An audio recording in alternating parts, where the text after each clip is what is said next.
Thomas! It's up for grabs now! Magic ball from Bergkamp to Patrick Vieira!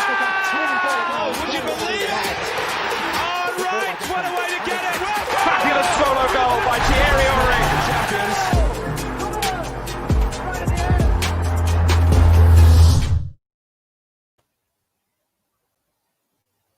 Yo, what's going on, everybody? We're back again with another video on the Arsenal Lounge, or should I say should I just say Arsenal Lounge? So you guys know, AL. Let's get it. And then no Shaheen, unfortunately, Shaheen's a little busy, but we got the man Lev with us, and we're gonna have a United fan here soon. So we're gonna have an op, but it's okay. He's a cool guy. Don't worry. And then so before we get into everything, as we always do, we're going to go through some of the fixtures that happened this season in the Premier League, and we're going to talk about a little bit of everything that happened in the Premier League. But yeah, Shaheen couldn't make it. It's okay.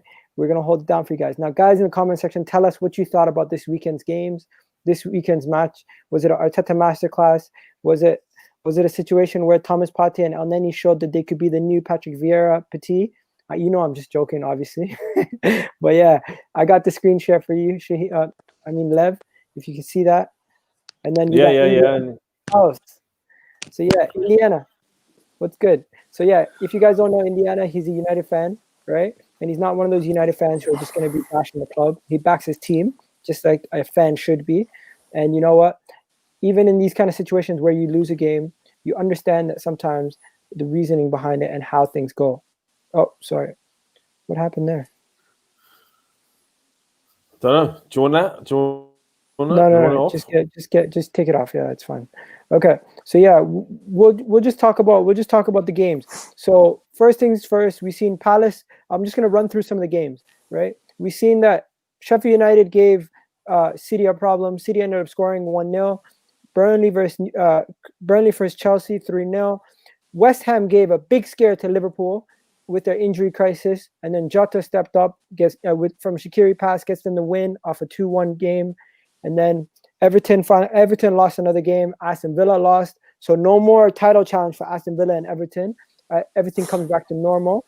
Tottenham beat Brighton 2-1, and Bale got them the victory. But the big game we want to talk about, obviously, is Manchester United versus Arsenal, right? And before anything happened, going into this game, how did you feel, Indiana, as a United fan? Well, I've had conversations with you before about this, and I wasn't confident. And the reason why I wasn't confident because of the stats of how long it's been since Arsenal have beaten Man United at Old Trafford. And I hate those stats because that just tells me that a team's due a win. But I was where I was confident was midfield. Weirdly, I was really confident in midfield, but I suppose because we have those midfielders, but they didn't turn up at all. Nobody turned up. I don't really know what you want me to say about our midfield because I got nothing good to say about them at all. No.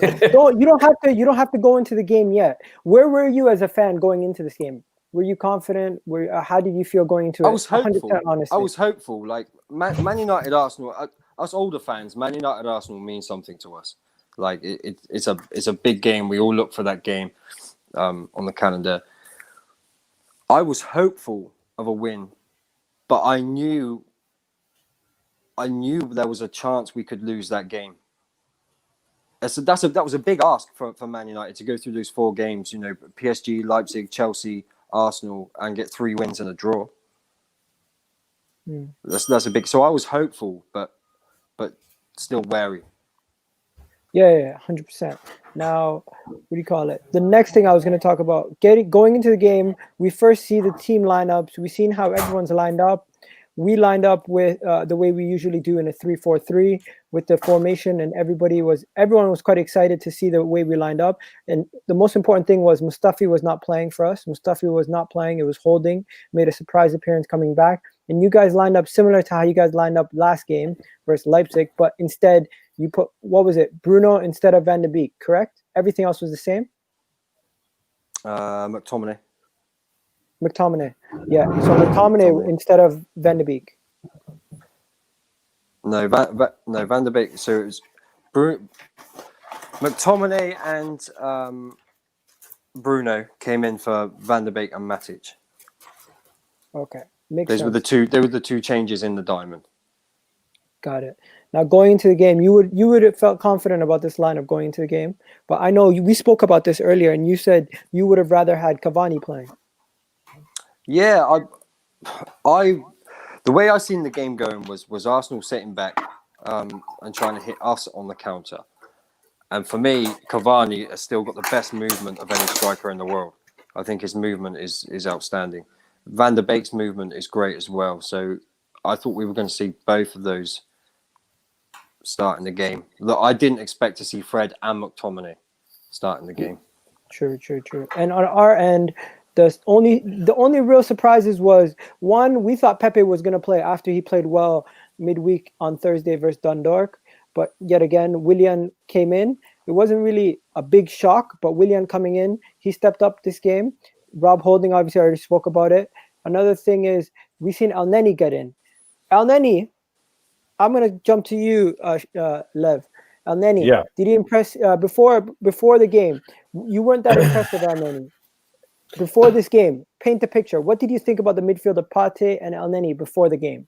Do you know what? You're not gonna believe us. You're not gonna believe me when I say this, right? But I've always felt that out of the midfielders we have, the one that would probably be the best sort of foil for Partey would be Elneny, because I think what Elneny does is he covers a lot of ground. That's the one thing he does do. He puts a lot of effort in. He can win a ball. He can give it. Where he lacks is creatively. So I feel that he was the perfect person to play next to Partey out of who we had. I think Xhaka's not mobile enough. I think Ceballos doesn't offer you enough defensively. He was perfect for Partey, and that's why you saw that balance, I think. So I was quite happy to see him next to Partey. I actually believed he would bring out the best in Partey out of who we got anyway. Yeah. Now, Indiana, I know all Arsenal fans know that we haven't beaten you guys since 2006, but in the Manchester United fan base, do you guys speak about these kind of stats, or nobody really cares? Yeah, you speak about them, don't you? You speak about them before the game. It's not something that we would talk about weekly. But the whole week building up to Arsenal is still a big week for Man United fans. It's still a big week. You look, as a Man United fan, you look forward to Man City, Liverpool, Arsenal. Like that's who I look forward to playing in the league. So we do talk about it. Those stats worried me. They always worry me. I'm the sort of guy who goes to the casino. If I'm in the casino, I'll play red and black. And what's come up more, red or black? Do you know what I mean? Like that's where I'm placing my bets. So I was wary. It was always possible. Okay. Indiana sounds like that guy that hangs around the fruit machines waiting for you to put loads in before he goes in after and takes it all out. I'm the guy at the bar. I know you're that guy, Indiana. Yeah. I got 2 pints so I can drink one and if it opens up, I can take one with me. I don't have to leave. Yeah. Okay.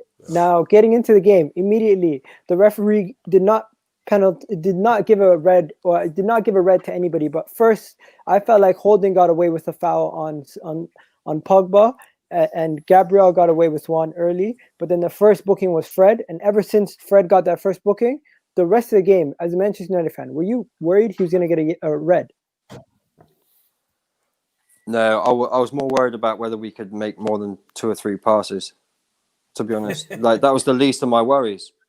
Honestly, everything about that performance was poor, with players on their heels, not moving off the ball, couldn't make 5-yard passes. They weren't showing for the ball. They were getting bullied off the ball. It was just, everything about it was wrong. Everything about it. The mentality of the players was just poor. Wow. I'm just not used to being on a podcast like this. Like, I'm actually enjoying sitting here, hearing somebody else moan for once, man. Sorry, Indiana. No.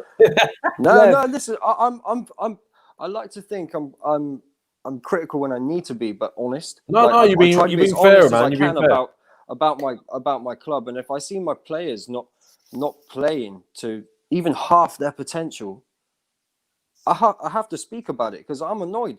I'm angry about it. Let's talk about it. The danger man for United before the game. We all would have spoken about Bruno Fernandes. Lev, how did you think we set up to limit Bruno Fernandes today? Was he playing? Was he playing? Because Yeah, I he didn't was. see him at all. Yeah. Listen, he was totally snuffed out. I was worried initially because I felt that obviously the one thing United had over us in particular was someone like Bruno Fernandes. When you saw the games prior, he could pick a pass quickly. You saw the way he unlocked Rashford a couple of times in that game. I think what was it? It was the Leipzig game. I think it was. He unlocked him a couple of times. So I was a bit concerned, but the way we set up, we totally snuffed out any sort of service to the likes of Fernandes. He wasn't getting the ball. You know what? It was like the games that we witnessed with Liverpool and City where we weren't getting that ball in midfield. We couldn't keep the ball. We couldn't do anything with it. It was a role reversal. We controlled most of that game. That was the most impressive thing for me. It wasn't a smash and grab. You can't argue we controlled that midfield. And, you know, he got taken off, around the 70th minute or something. That says a lot in itself. So we totally snuffed out any service to him, which then in turn snuffed out any service to their forward line. True. Indiana, what did you think about, I would say, your most productive player near the back end of the season last year in this game? Bruno's a tough one for me because the only reason he's played in the 10 is because we haven't got a 10. He's an 8. Let's get that straight. I think it only takes... It's a domino effect, especially with a diamond when you have so many midfielders. And I don't really know who started it, and I don't care who started it. Who started the laziness in midfield against Arsenal. I don't care. But every single one of them were off the pace, and then they went into like a selfish mode and just started running off in weird directions, trying to chase the ball down. And Arsenal was so disciplined, they just controlled it from there. Like, let's be honest, there was no battle in midfield. There was no battle in midfield at all. Yeah, it was like a pinball. I don't even think Thomas Partey played at his best. I'm not saying he had a bad game. He had a great game. But I don't think Man United gave Arsenal enough to make Partey play at his best. That's how good a player I think he is, because I rate him. He did everything so well, Partey. I was impressed with how he done it, because I haven't seen much of him, but I just feel that we didn't battle. Can I say one thing, Indiana? For people who don't know, he's a United fan. He's not an Arsenal fan, by the way. I'm shocked that you're heaping so much praises on our player.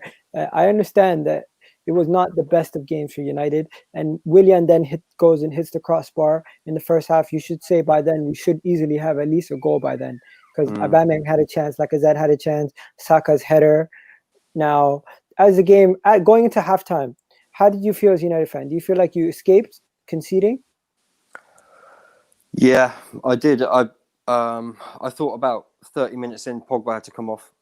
I wanted to see Pogba come off and Van der Beek come on. That was, changes had to be made. The formation needed changing.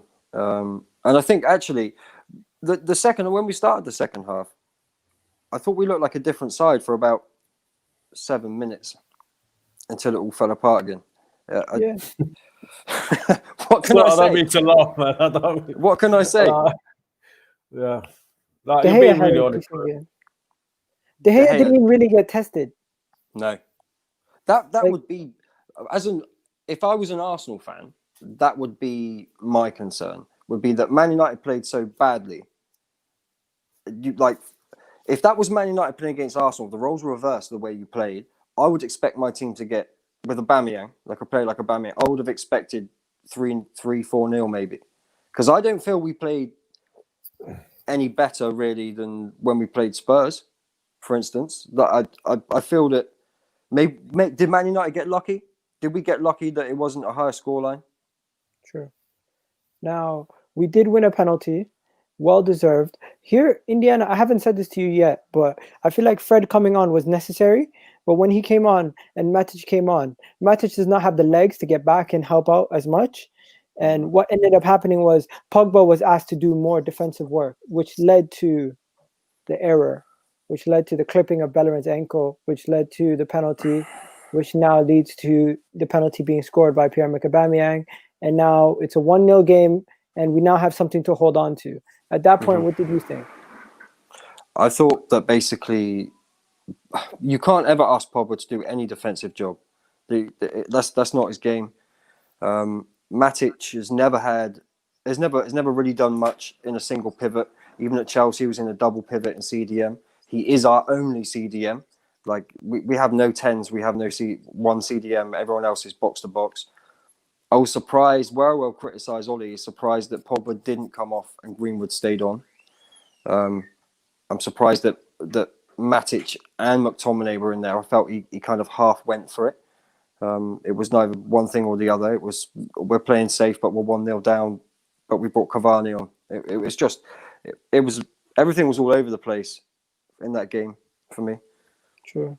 Now, the game pretty much ends there, but there's one more moment in the game that some people would talk about. Did you feel like it was a penalty on Gabriel, what he did to Matic, Lev? Did you feel like Gabriel's tackle on Matic, did you feel like that was a penalty? No, I think that would have been harsh.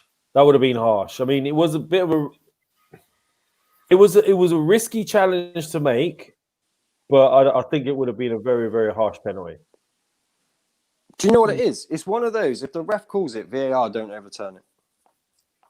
It's one of those. If the ref, they wouldn't say it's not a penalty. Yeah, I mean, there's so many inconsistencies when it comes to VAR. I mean, it was the game you guys were playing. Who was it? Where Maguire just wrestled someone to the ground. They didn't even look twice at it. But then Chelsea. there was a tap on Rashford's heel. It was minuscule tap, and there was like 3-4 different angles of this tap, and it made no sense to me. So you got to question. It's not VAR that's the problem; it's the people behind the camera looking at it. But I think that would have been harsh, personally. It would have been harsh.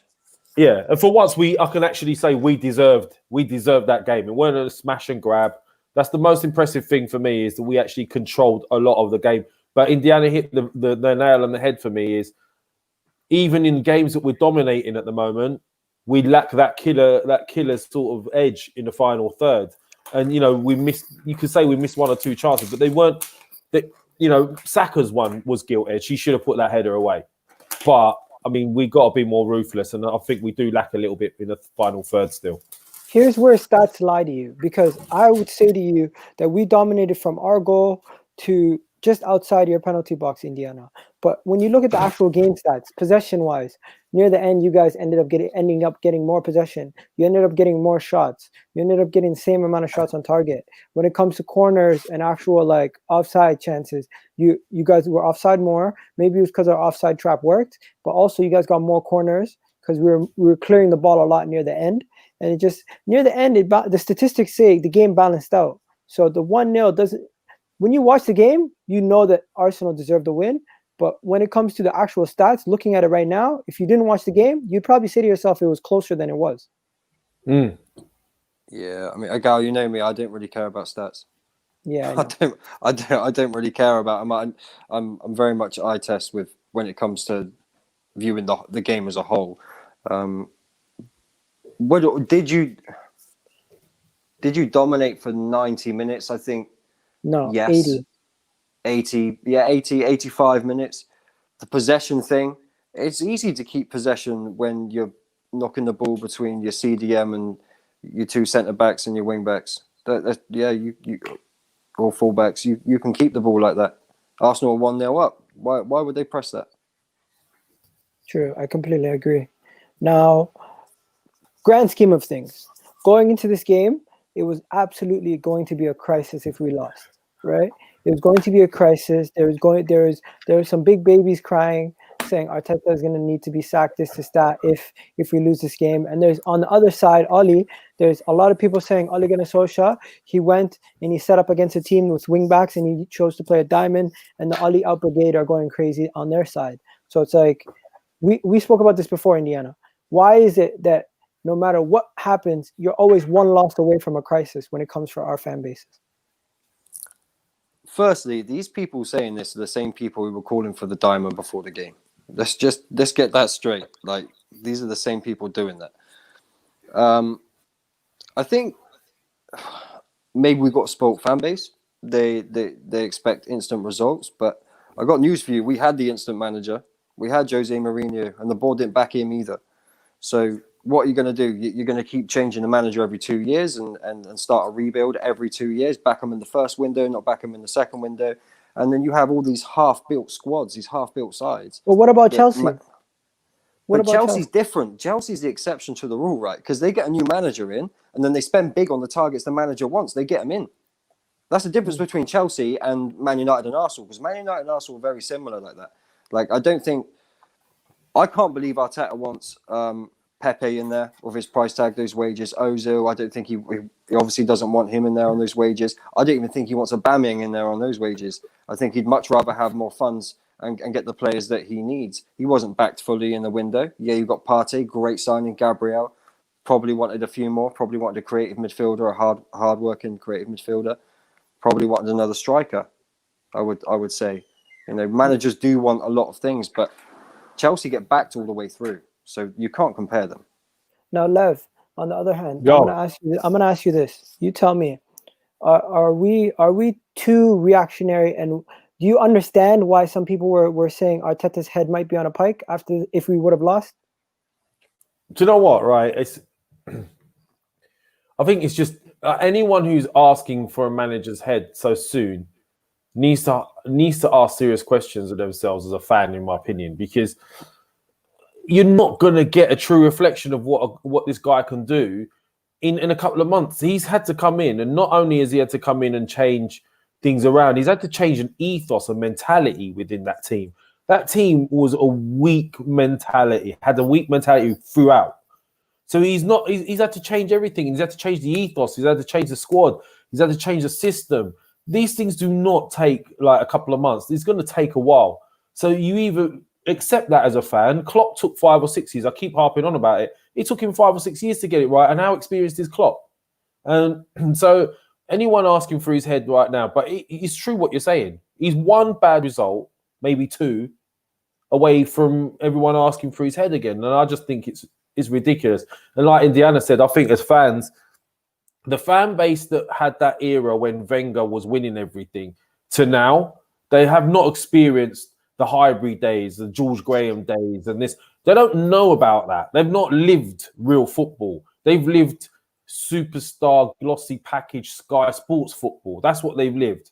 They don't know what real football is. So to them, it's as easy as, if we're not winning, sack the manager, get another one in. It don't work that way, and it's not going to happen. It's not going to happen where you get what if the board's not backing you. You could put a million different managers in. What difference is it going to make if the problem's at the top? And that's what Indiana's probably got. Same problem at United. If the board's the problem, you change the manager a million times. It's not going to make a difference. Seriously. So these same people who are calling for Ali's head or Arteta's head say don't blame the owner. These same people who say, oh, what do you call it? Arteta, Emery, all these guys, Arsene Wenger, they want to criticize them. They're saying don't get on the Kroenke's back because it's Arteta's tactics. What? You need to check yourself out. And you know what? The worst thing, the thing that grinds my gears the most, all 3 of us here, we back our team. And you know what? These people might back their team too. But the number one thing that I don't get is, as fans, for those 90 minutes, you should not want your players to do bad to prove your point. You should 100%, yeah. You should not be here saying I told you so during a match when you concede a goal. You should be saying it depends if you want to be a fan. Bro, it depends if you want to be a fan because you're a fan, or if you want to be a fan to get viewers and followers and this, that, and the other. Then negativity sells, right? 100%. So at the end of the Agreed. day, you got to ask yourself: are you a fan or are you a bottom feeder fan? Which is basically the type that waits for little drips and drops to fall to the bottom of the ocean so you could scavenge off it. Because they're the type of fans you're talking about. And I don't have time for them type of fans, to be honest with you, bro. I'm rubbing my eyes because you're opening my eyes to this. This is what it is. This is what it is. And you know what? I'm not here calling anybody out. I'm not here cussing anybody. What I'm saying is, as fans, we need to back our teams. If it's Manchester United, if it's Arsenal, whatever it is. All 3 of us are here after a win, after a loss. We're the same way. As much as you can be positive, you can't just constantly go to the negative side. You can't constantly go to the positive side. There has to be a middle ground, and you have to meet each other there and have to have a common understanding. And you know what? For those 90 minutes, we should all be fans. And moving forward, I think Manchester United still have a great squad. You're in the Champions League. You're going to be doing good things this season. And you know what? You were in the same position last year. I don't think I don't think you're gonna go and finish the season third again. But at the same time, we don't know. You could go on a 10-game run like last season, or undefeated run like you did last season, because you have a good enough squad, and we haven't seen your best players on the pitch at the same time. And for Arsenal, we've seen our best players. We've seen that they can perform. We just need consistency. For 85 minutes, that is probably one of the best performances we've seen from Arteta's team. The result makes it even better. But you know what? If we didn't get the result, the performance would have been great, but we wouldn't have gotten the result. We need to be more clinical. And I'm going to throw it to you, Lev? And then I'm going to throw it to Indiana to close us off. Lev, what did you think about that? Like, before you do, there's been a super chat, and Aaron's always here. So if you don't mind, just like reading out, it goes perfectly for what you said earlier. So I'll let you do it. Great show, guys. We got BBC Squad and these. Aaron Benjamin. Why are they bitter about Arsenal winning and want after out? Arteta out or after? I think it's Arteta out. Yeah. No. Yeah. This is perfect segue, Aaron. And I understand where Aaron's coming from, and I get where you're coming from. And this is what we're talking about. I saw that, by the way. I haven't talked about it, but that was quite like you and Lee got it on quite hardcore there. Yeah. You know what? We'll leave that for another day. I'm not usually I'm not somebody who's a confrontational person. If you come at me, you got to understand that I'm no punk. So I'm never going to take nothing from nobody. But yeah, that's enough for today. What do you call it? I'm going to go to Indiana. Indiana, what are you saying? What are you saying, Indiana? Did he go for him or what? I'm joking. Nah, it's cool. I'm saying nothing on that. Yeah. What am I saying on what? Sorry. What do you think about closing remarks? If you were to take your takeaways from this game, it doesn't mean you're not going to get top 4. It doesn't mean your season's going to be bad. But if you were to take anything from this game, what would it be? Firstly, I'd like to say we're early in the season, and this is going to be the most unpredictable season we've ever seen. I've said that from the beginning. It's so up and down. It's going to be probably Christmas time by the time everything starts to level out. What I can take away from this game is that these players probably don't see Arsenal as a big game, maybe. But that's the only conclusion I can come to. They can get up for big games against PSG and Leipzig, but they're so out of touch. The club is so out of touch with the fans, maybe, that the players aren't up for it. Maybe that's what it is. What can it be? How can you go into a game against Arsenal and not be up for the game? Not string passes together, not work. I don't get that. That's the only conclusion I can come with. And I think we'll improve from there. We have to improve from there. These players, these so-called world-class and top players, have to have a good look at themselves now, especially the midfielders. Like, you cannot play a game of football like that, stood on your heels waiting for the ball, not working, can't string passes together, can't move into space, offside off all your runs. It's just not possible for me, for them to carry on such a bad run. So I think we will bounce back. Yeah. Another super chat from Realist AC saying, big up Eagle and Indiana. Don't forget Lev, man. No, I'm joking. But yeah, big up to Realist AC. Big up to Realist AC. And then, yeah, he's one of my young guys. He's a Manchester United fan himself. So, you know, it's good. And you know what? I'm gonna finish it off, Lev, if you don't mind.